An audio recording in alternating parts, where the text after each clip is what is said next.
cristianos tibios. El tema aquí sería animar al cristiano en su sentido, ¿no?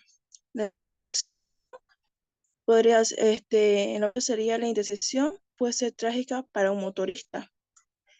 Si llega a una esquina y ni sigue adelante ni para, es probable que sufra un accidente, ¿no? También la indecisión puede ser trágica en la vida si no se decide de una vez entregar su vida al servicio de Dios con entusiasmo y fervor, ¿no? Pero hay muchos cristianos tibios porque no se retiran al Señor completo, pero tampoco se entregan a su servicio por completo, ¿no? En esta noche voy a dar la oración que, Padre Santo, hoy vamos a pedir que tú toques el corazón de mis hermanos para que ayudes a entender tu palabra, puedan entregar a ti y que te acepten como su único Salvador. Mi frase capturadora sería: decisión es una forma de abuso personal, así que uno se tiene que preparar para dar un paso adelante, ¿no? Mi narración es: muchas veces tenemos diferentes personalidades y pensamientos en casa y de trabajo o en otras partes, que no sabe lo que pensamos, lo que decimos, lo que hacemos o lo que está en nuestro corazón, pero Él sí sabe lo que está en nuestro corazón, ¿no? Y Él nos puede ayudar en lo que quisiéramos o lo que uno le pidiera de corazón. Eh, Repito el tema nuevamente. Dios quiere a personas que estén en la iglesia y sean servidores en su palabra, y no a personas tibias que no saben hacer con su indecisión sobre Dios, ¿no? Si los hermanos tienen su Biblia por ahí, Apocalipsis, capítulo 3, versículo del 14 al 22. Eh, Primeramente dice el 14: y escribe el ángel de la iglesia en la Odisea, he aquí el amén, el testigo fiel y verdadero, el principio de la creación de Dios, dice esto. Aquí es como que un remitente de la carta, es el Señor Jesucristo, ¿no? El testigo fiel y verdadero es el Señor Jesucristo. En él todas las promesas son firmes, ¿no? Inconmovibles. Del 15 al 17 dice: yo conozco tus obras, que ni eres frío ni caliente. Ojalá fueses frío o caliente, pero por cuanto eres tibio y no frío ni caliente, te vomitaré de mi boca. Cristo reprenda a su iglesia, ¿no? El Señor conoce nuestras obras, lo que demuestra el Señor, el estado espiritual de nosotros. Cuando dice que nos vomitará de su boca, es una amenaza para que así nos arrepintamos. Para el Señor, ser tibio les resulta insoportable, ya que es una falta de compromiso hacia Él. Porque tú dices: yo soy rico y me he enriquecido y de ninguna cosa tengo necesidad, y no sabes que tú eres un desventurado, miserable, pobre, ciego y desnudo. Como decía, ¿no? Los de la Odisea pensaban que estaban bien, pero no era así, no veían sus errores, sus acciones malas, porque el dinero los volvía ciegos, ya que creían que los demás los envidiaban. Del 18: por tanto, yo aconsejo que de mí compres oro refinado en fuego, para que seas rico en vestiduras blancas, para vestirte y que no se descubra la vergüenza de tu desnudez, y unja a tus ojos un colirio para que veas. Eh, un llamamiento al arrepentimiento, ¿no? El Señor propone que compremos el oro refinado, pero sin embargo, la Odisea está en bancarrota espiritual. Las vestiduras blancas nos hace referencia a la justicia de Jesucristo imputada, ¿no? Al creyente. Recordemos que en el Señor prometió a los creyentes que su vestidura era blanca. Tenemos que mejorar nuestra vida, nuestra visión espiritual, ¿no? En eso. El 19 dice que yo reprendo y castigo a todos todos los que amo. Sé pues celoso y repite. Este es como un castigo, es una manifestación del amor y misericordia divina que Dios nos tiene, ¿no? El 20: he aquí, yo estoy a la puerta y llamo si alguno oye mi voz y abre la puerta, entraré a él y cenaré con él y él conmigo. En esta parte es una exhortación. El Señor nos llama a la puerta, ya que el Señor quiere estar para tener una calidad de comunicación con cada persona, ¿no? Así que al que venciere le daré que se siente conmigo en mi trono, así como yo he vencido y me he sentado con mi Padre en su trono. El que tiene oído, oiga lo que el Espíritu dice a las iglesias, ¿no? Eh, es lo que tenemos que tener, ¿no? Una promesa para que nosotros venciéramos, ¿no? Un llamamiento a escuchar la voz del Señor. Así es lo que dice el capítulo. Para mí la conclusión es el Señor espera pacientemente, ¿no? Y hay que arrepentirse de las acciones malas para que así no sea tarde para nosotros. La verdad es que Dios quiere que adoremos con todo nuestro ser y estar decidido a estar en su camino y no solo ser un cristiano tibio, ¿no? Por eso lanzo el reto, que es una pregunta, les voy a hacer a mis hermanos. ¿Y ustedes ya decidieron en qué camino quieren estar? Porque Dios quiere que seamos hermanos de bien y estar bien decididos en el camino en el que estamos. Voy a dar a mi oración al final. Señor Padre Santo, cuida y protege a mis hermanos, ayúdalos a decidir bien, ayúdalos en todo momento y toca sus corazones, que se arrepienten para que así sean a salvo en el nombre de Cristo Jesús. Amén. Bien, hermana, qué bueno, hermana, felicidades. Ya se nota que están asimilando lo que queremos, ¿no? Vamos a compartir, vamos a seguir con lo que terminamos anoche y quiero que esto se le quede bien grabado en la cabeza. El tema del sermón textual, ¿ya? No, esto no, vamos para atrás. Ahí está, sermón textual. Recordemos, el sermón textual se basa en un versículo o dos versículos, pero no más. El tema se encuentra dentro del texto, así como las divisiones principales. En este sermón no se puede añadir otros pasajes bíblicos. Anoche discutíamos en cuanto al tema. El tema debe salir de los dos pasajes. No importa si es uno o el dos, a la mitad no interesa. El título tenemos que hacer tenemos que jugar con el título. Puede ser que lo encontremos el título dentro de los dos pasajes, pero en otras veces no. Y podemos poner un título acorde a el tema, que vaya siempre relacionado con el tema. Y ahí hemos hablado de una vida de sacrificio. Yo le puse texto Romanos 12, 1 al 2. A ver, hermano, ¿cómo están con sus temas? ¿Ya han empezado a realizar?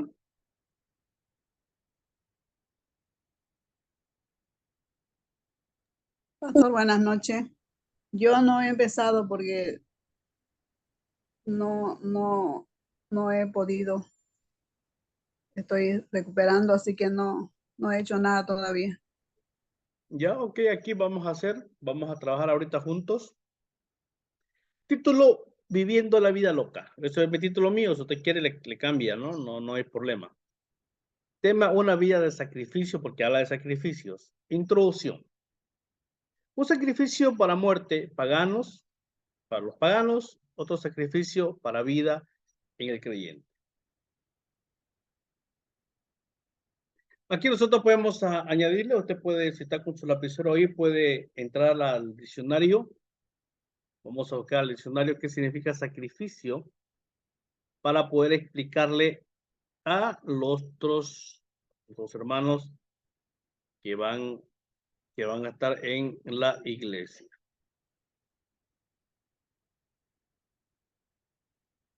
Sacrificio, ofrenda hecha a una divinidad en señal de reconocimiento u obediencia o para pedir un favor.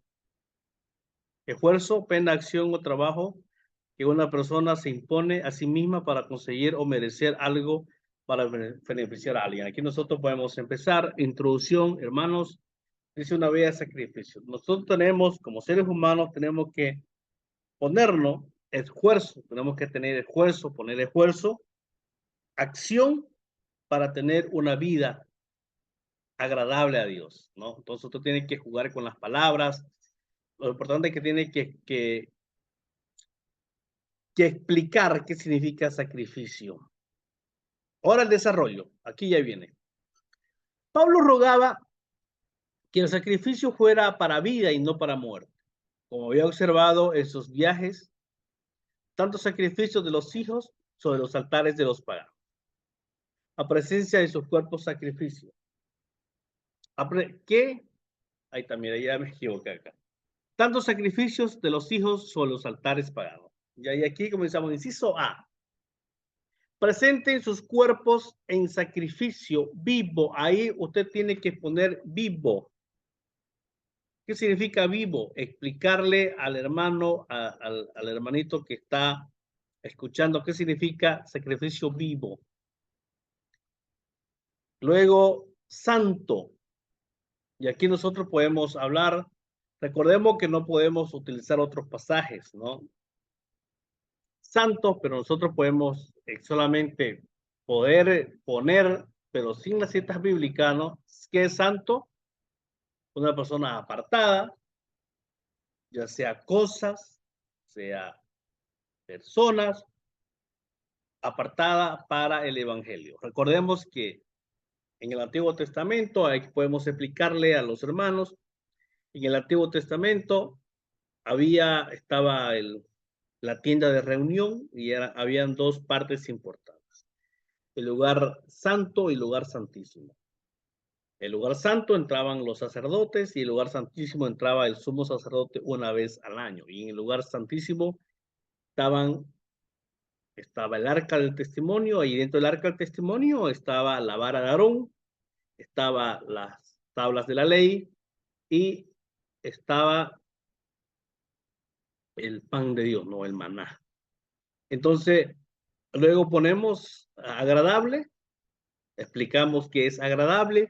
Usted en el diccionario busca, en este momento está buscando qué es agradable y pone ahí el significado de agradable, y también puede poner con un ejemplo, tomar un refresco o ser agradable, ser amable. Eso significa. Luego, no se conformen a este ciclo, no nos conformemos, que nos renovemos, dice, sean transformados y renovados. ¿Qué quiere decir transformado? Usted busca en el diccionario qué es transformado, ¿no? ¿Qué es renovado? ¿Qué es renovarse? Usted va poniendo ahí que es transformado, que es renovado, y ahí le va explicando. Luego dice, comprueben la voluntad de Dios, que es buena, es agradable y es perfecta. ¿Por qué es buena la voluntad de Dios? ¿Por qué es agradable la voluntad de Dios? ¿Por qué es perfecta la voluntad de Dios? Entonces usted con sus palabras, hermanos, tiene que explicarle, tal vez con su experiencia, por qué es buena la voluntad de Dios. Porque quiere lo mejor para nosotros. Porque Dios nunca va a desear el mal para sus hijos. Dios nunca va a desear lo peor para sus hijos. Siempre tiene lo mejor, agradable, ¿no? Ya usted allá agradable explicó qué es agradable, y aquí vuelve a reiterar agradable. Perfecta, porque siempre llega en el momento justo. La voluntad de Dios no se adelanta y no se atrasa, siempre llega en el momento cuando más nosotros necesitamos. Muchas veces nosotros decimos, Dios no me responde. No siento que Dios me responda en mi oración. Y no es que no nos responda, simplemente porque Él está esperando el momento justo para actuar. Y es por eso que la buena voluntad de Dios es buena, es agradable y es perfecta. Hermanos, ¿están entendiendo paso por paso y los significados que siempre tienen que tener su diccionario bíblico o diccionario ahí a mano? ¿Dudas, hermanos? Pregunten. Yo creo que está con su lapicero, está anotando, ¿no?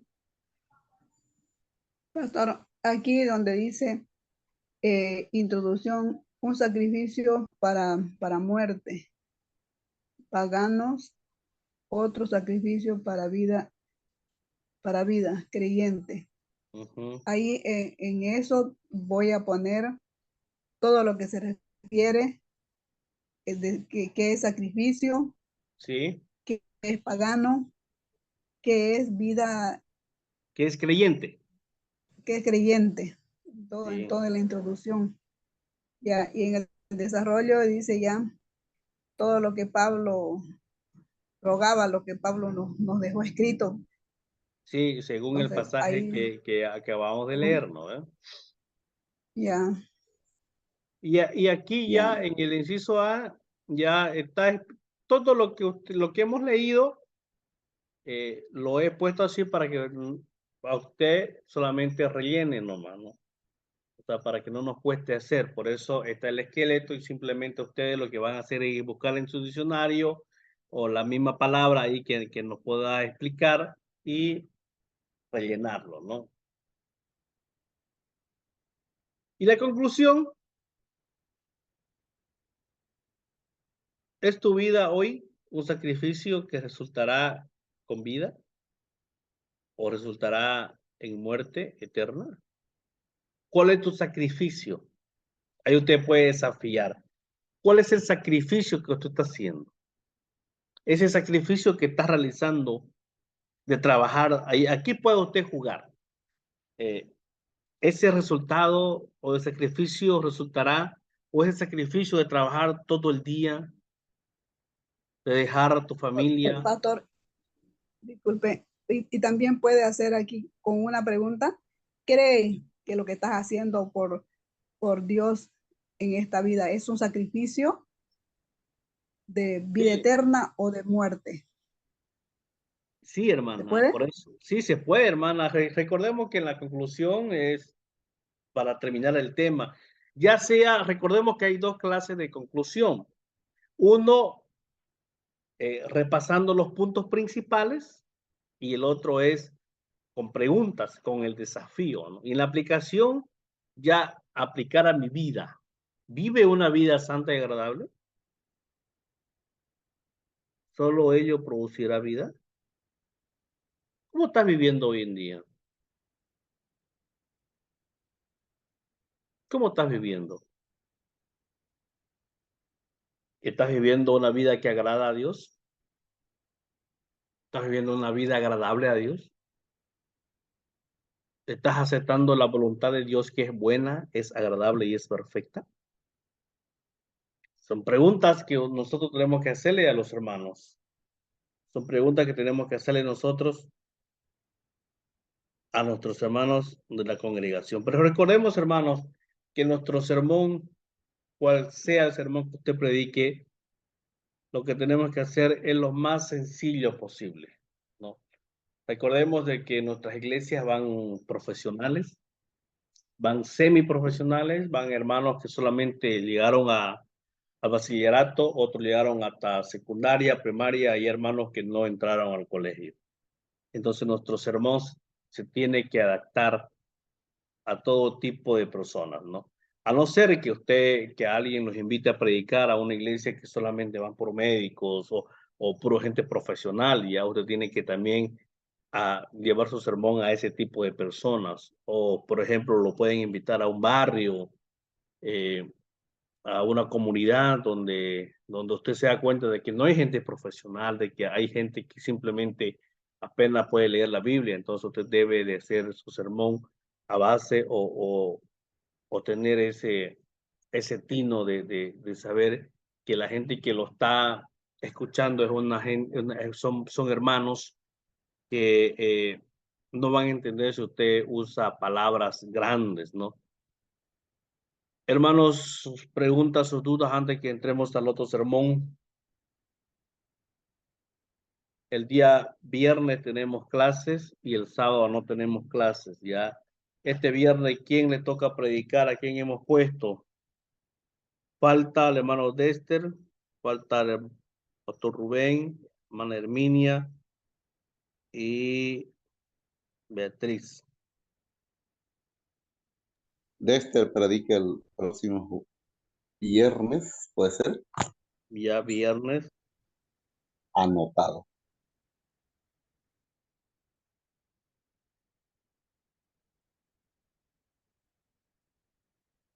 Ok, hermanos, sus dudas, sus comentarios. Es el momento de que charlemos, de que pregunten o cómo le está yendo en la realización de sus sermones. ¿Cuesta, no cuesta? Es el momento, hermanos, de que puedan hablar. Luego tenemos Sermón expositivo lo vamos a dejar porque ya pasamos sermón expositivo en homilítica 1. Nos toca el viernes, vamos a avanzar sermón histórico. Nos toca sermón bibliográfico. Y ya algunas recomendaciones que le voy a dar. Ya, así que hermanos,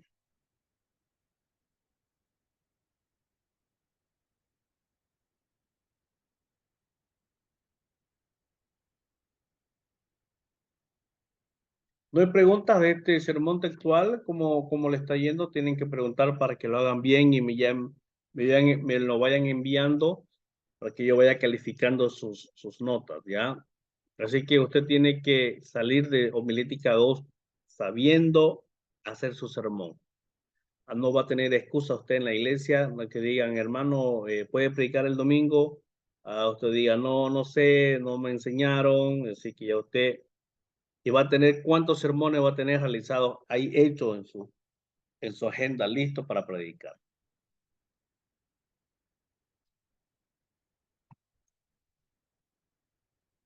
Ok, no hay preguntas, entonces vamos a la siguiente.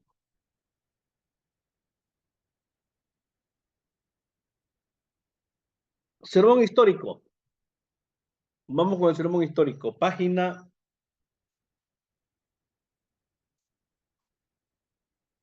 21. Hemos dejado a un lado el sermón expositivo porque ya ustedes lo saben. Sermón histórico. El sermón histórico se basa en una historia bíblica, por ejemplo, un evento histórico.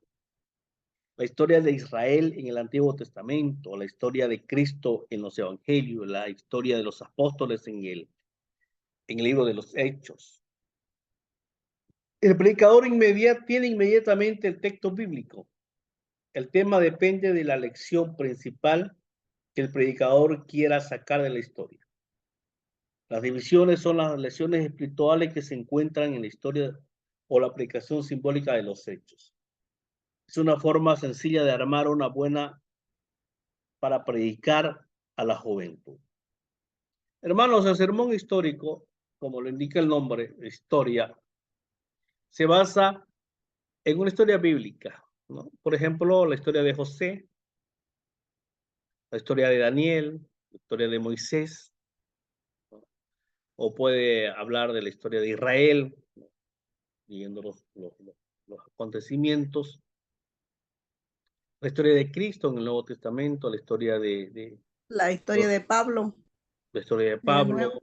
Sí, de eso se trata el sermón histórico. El predicador tiene inmediatamente el texto bíblico. Ya, yo le digo, hermana Marisela, hábleme el domingo de la historia de Pablo. Ya usted directamente se va a la Biblia, busca Pablo. En cualquiera de lo que se hable de Pablo, usted me habla de Pablo. Acá, hermanos, en cuanto al sermón histórico, hay dos cosas importantes. Hay textos o hay maestros que enseñan en el sermón histórico, solamente se utiliza el pasaje donde está la historia. Hay otros textos que enseñan que usted hable de la historia del predicador, por ejemplo, Daniel, y puede utilizar uno o dos pasajes como apoyo, que apoyen a lo que usted está hablando, a la historia que está hablando, ¿ya? Así que yo he optado por ese sermón, el sermón histórico, apoyando con uno o dos pasajes que me apoyen a la historia que yo voy a mencionar. Por ejemplo, yo he agarrado la historia de la reina Esther. Vaya al libro de Esther, capítulo 4, versículo 14. Yo le puse el título, Una reina decidida. El tema, ¿puede ser salva una nación? Esther, capítulo 4, versículo 14. Vaya, ¿quién tiene su Biblia ahí? A ver, alguien que tenga su Biblia. el hermano teléfono estaba en vigilia, creo. ¿Está el hermano teléfono por ahí? Sí, estoy escuchando, pastor. Buenas Esther, noches, pastor. Esther 4:14.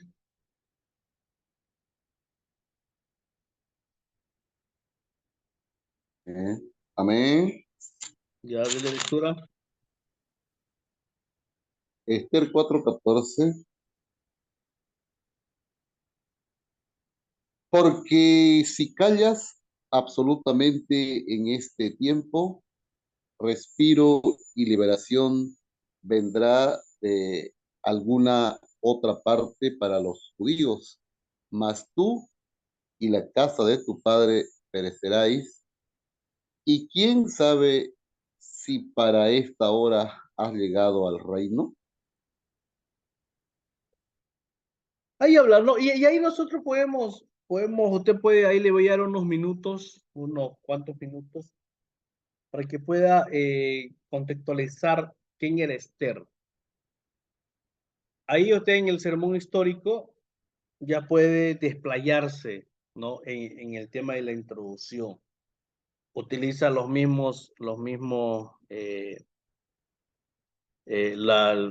el saludo y todo, y luego ya en el desarrollo, ya usted se desplaya, ¿no? ¿Quién era Esther? ¿De dónde provenía Esther? ¿Qué hacía Esther en ese pueblo? ¿Cómo estaba el pueblo judío en ese tiempo? Entonces habla un poco de historia, ¿no? Yo le he puesto acá, vamos a compartir un ratito.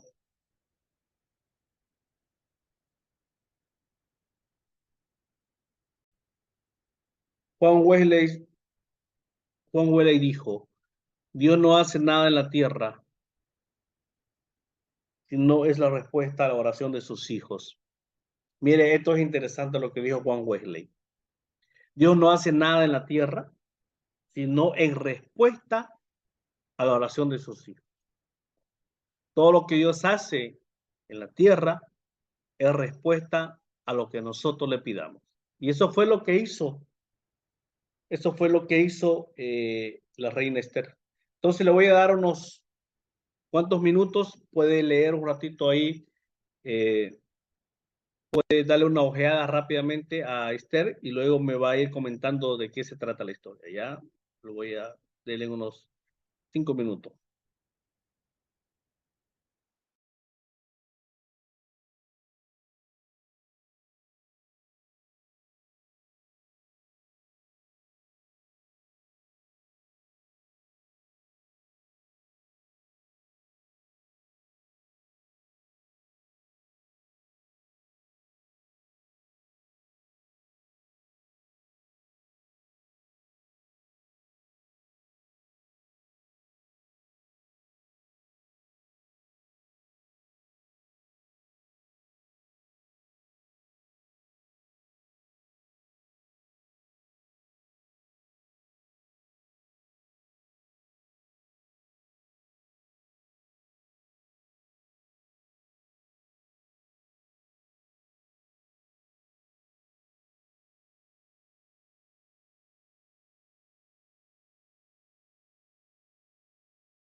Y hermanos, a ver, ¿de qué se trata más o menos la historia de Esther?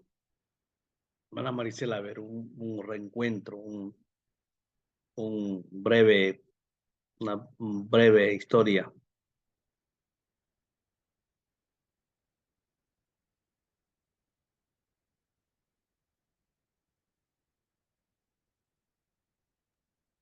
Bueno,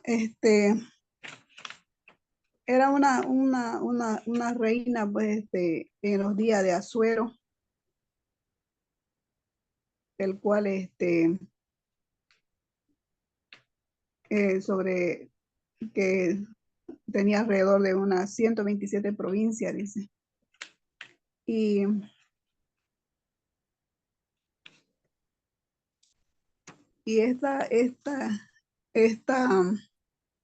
esta mujer valerosa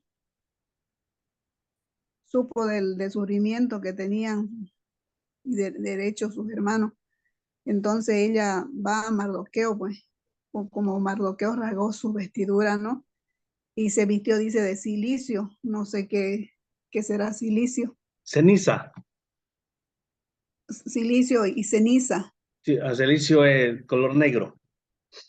Entonces, ella va con sus reinas, con sus jóvenes que ella tenía, y los eunucos, o sea, toda su comisión, a presentarse delante de Mardoqueo para que él reaccione, ¿no? Y se quite, dice, la ceniza que tenía encima y acepte. Y le hable a este otro señor, Atap, uno de los eunucos del rey que había puesto al servicio de ella. Entonces, es una historia de que nadie se animaba de presentarse ante el rey, y ella con toda su valentía se presentó a interceder por su pueblo, porque nadie podía entrar al patio real, dice, y aquel que entraba al patio real era una sola sentencia, el cual era la muerte. Recordemos, hermanos, que esta historia de la reina Esther estaba esclavo, ¿no? Israel, el pueblo judío. Y ella se hace reina, lo hacen reina. Y Mardoqueo, que era su tío, que la había criado, escucha que un tal Naamán lo hizo firmar al rey, tal vez sin que lea el documento, que le ponga el sello en el edicto, que todos los judíos iban a ser exterminados. Simplemente porque Mardoqueo no se inclinaba a Naamán, porque Mardoqueo paraba en la puerta del palacio. Y todo el mundo que cuando veía a Naamán, y Naamán era la guardia de la seguridad del rey, se inclinaban, y Mardoqueo no se inclinaba. Entonces, cuando Naamán pregunta quién era Mardoqueo, le dicen que era judío. Entonces él decide borrar o matar a todo judío que exista, ¿no? Entonces ya hacen lo posible que ya Esther es reina. Entonces Mardoqueo le cuenta a Esther todo lo que Naamán estaba o iba a hacer, ¿no? Pensaba hacer, iba a exterminar el pueblo. Entonces la reina Esther convoca a todos las personas que estaban a cargo de ella, y hace un ayuno, desde los animales hasta las personas. Entonces, luego que ella entra al palacio del rey, o donde estaba el aposento del rey, sin ser invitada, y el rey perdona la vida. Entonces el rey le dice: te voy a dar lo que me pidas. Y él le dice: yo quiero que hagas fiesta mañana, y lo invites a Naamán. Y le dice, y lo invita a Naamán, y al otro día lo mismo, y al tercer día le dice nuevamente el rey a Esther: dame tu petición, te voy a dar lo que quieras. Él le dice, vos firmaste un decreto que todo mi pueblo iba a ser exterminado. Y él le dice que muera la persona que ha hecho eso. Le dice, afuera hay una estaca de 8 metros que Naamán la hizo para Mardoqueo.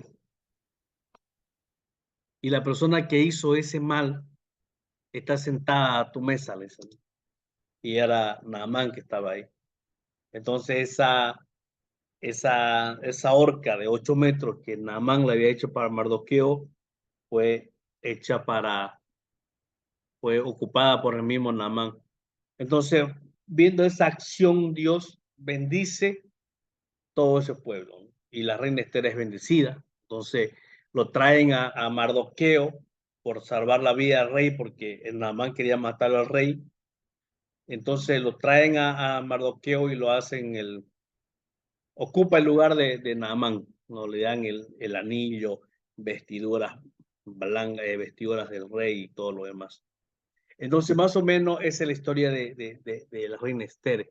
Entonces, usted, cuando empiece su introducción, puede hablarle de más o menos contarle la historia para que los hermanos que están ahí sepan de qué se trata el sermón, ¿no? Y no solamente con este tema, sino con Daniel, con la historia de Daniel, ¿no? Dependiendo la historia que usted más conozca, hermanos. Ya en el desarrollo, mira, yo he hecho algo particular. Tres características de la vida de un individuo que cambia naciones. Ayer y hoy. A identificación, Esther se identifica con el dolor de su gente. Y aquí leemos ayer, hoy y siempre, ¿no? Aquí vamos a componer aquí. Vamos a dejar de compartir un ratito ya.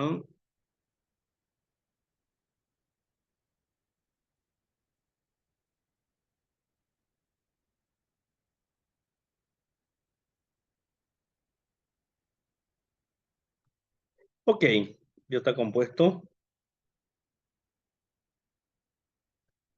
Identificación, inciso A.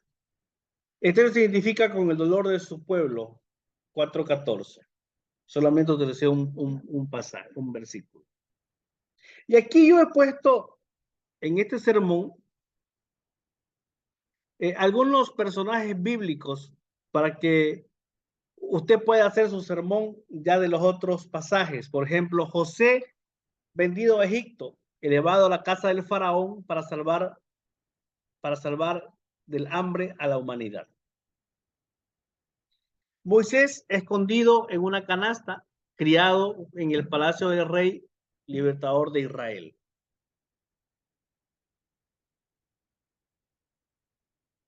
Ezequiel 22:30, busqué hombres que se pusieran a la brecha y no encontré, dice Ezequiel. Inciso B. Mire, aquí quiero que usted tome en cuenta este sermón. En el desarrollo yo he puesto en el inciso A, acá en el inciso A,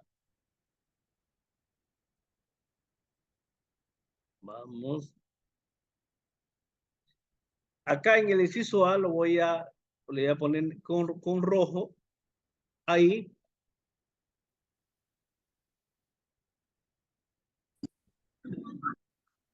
En el inciso A, identificación. Esther se identifica con el dolor de su gente. José se identifica y es vendido, elevado a la casa del faraón para salvar del hambre a la humanidad. Moisés, escondido en una canasta, criado en el palacio del rey y luego libertador de Israel. ¿Qué más? Ezequiel buscó un hombre que se pusiera a la brecha y no encontré. Ahora, acá viene intercesión.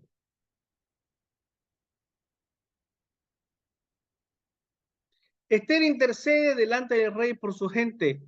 4:15. ¿Alguien que me pueda leer Esther 4:15?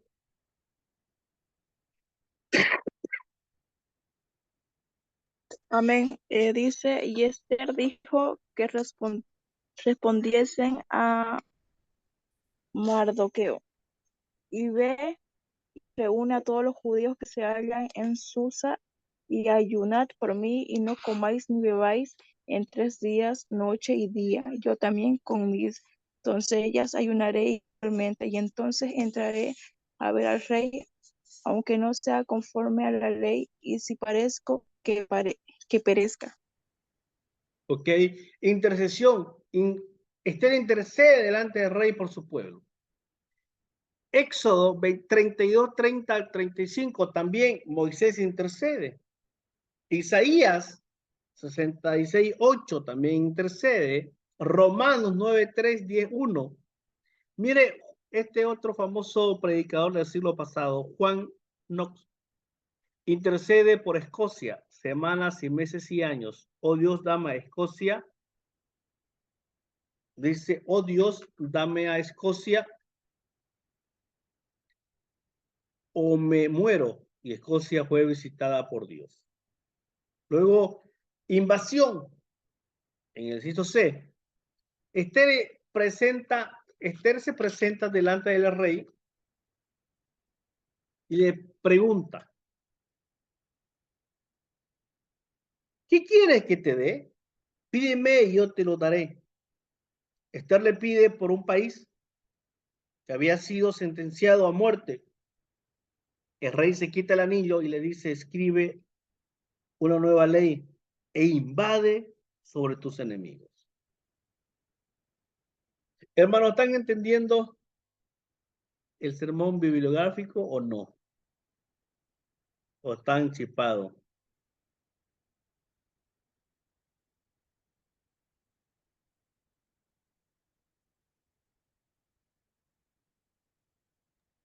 Pastor, una pregunta. Aquí en el desarrollo, ¿vamos a copiar lo mismo más que está o vamos a, o No, hermano. como es una historia, usted ya puso la historia de Esther, el texto de Esther, y en el desarrollo dice 3 características de la vida de un individuo que cambia las naciones ayer y hoy. ¿Vamos a escribir lo mismo o le vamos a aumentar otras cosas más? No, hermana, nuestros sermones son ejemplos nomás. Usted tiene la libertad de hacerlo, de rehacerlo, o De simplemente, buscar otra historia.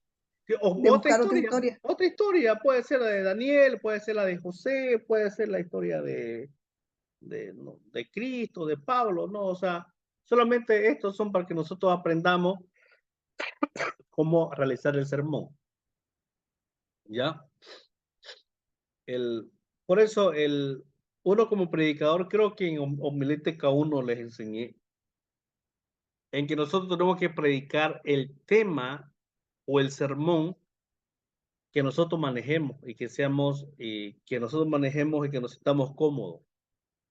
Si usted ve que el de Esther no se siente cómodo, perfecto. Si usted maneja a Job, usted maneja a Sansón, usted maneja a otro personaje bíblico, perfecto, no hay problema.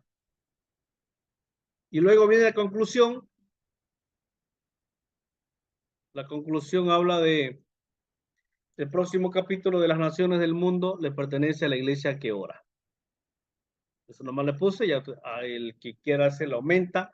Aplicación, te identificarás con su dolor, intercederás por ellos, invadirás sus fronteras para poseerla para Cristo. Entonces, hermanos, usted tiene la libertad de realizar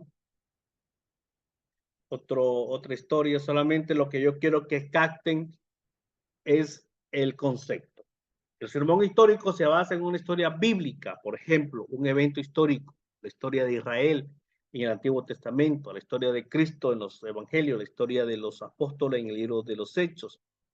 El predicador inmediatamente, el predicador tiene inmediatamente el texto bíblico. El tema depende de la lección principal que el predicador quisiera sacar de la historia. Las divisiones son las lecciones espirituales que se encuentran en la historia o la aplicación simbólica de los hechos.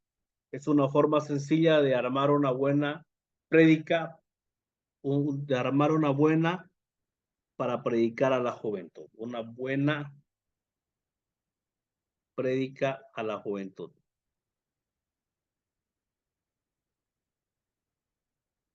¿Entendió, hermano? Pastor, hasta el día viernes tenemos para presentar los 3 sermones que nos queda todavía. Como no va a haber clase el sábado,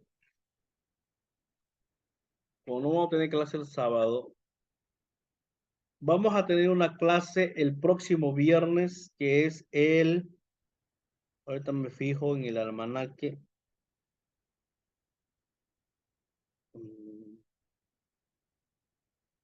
Viernes 2 de junio, ¿les parece? Para recuperar esa clase del 26, del 27 de mayo.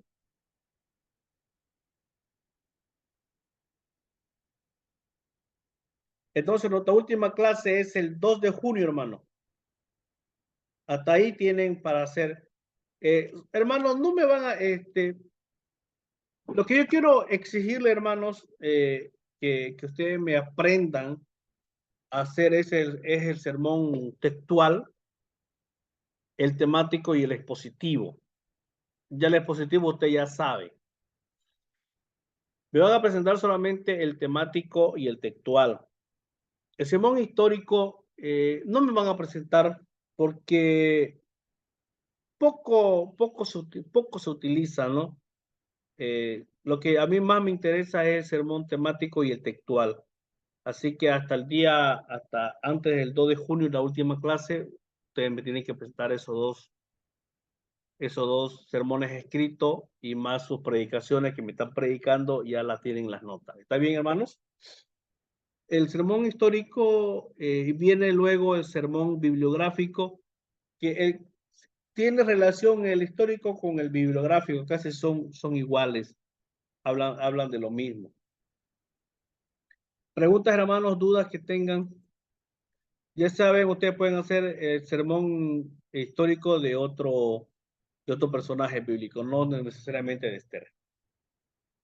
Ya, usted nos dice que tenemos que presentar el sermón textual. Ya hicimos ya hicimos el expositivo, entonces nos quedaría el sermón textual y el histórico. El sermón, quiero que me presenten el sermón temático y el textual. Esos dos sermones. El temático, ¿cuál es el temático? Ya. El temático y el textual, entonces lo que tenemos que hacer es el temático y el textual, ¿no? Sí, esos dos, y más la predica que ya algunos ya han predicado y dan sus notas. Solamente le estoy que ustedes sepan el concepto del sermón histórico y el bibliográfico, pero casi no, poco se utiliza, ¿no? Simplemente, a veces cuando se habla de la historia de Daniel, son los mismos pasos, solamente poco son los pastores que predican de un solo personaje, ¿no? Siempre utilizan ejemplos de esos personajes. ¿Dudas, hermanos? ¿Preguntas? Estamos terminando la clase, ya son las 8. El día viernes predica el hermano Dexter. Dexter predica ya. Y en la última clase, el viernes predica Dexter y la hermana Herminia. Y en la última clase ya, el 2 de junio, lo que resta, el restante. Hermanos, hermana Marisela puede orar para terminar la clase.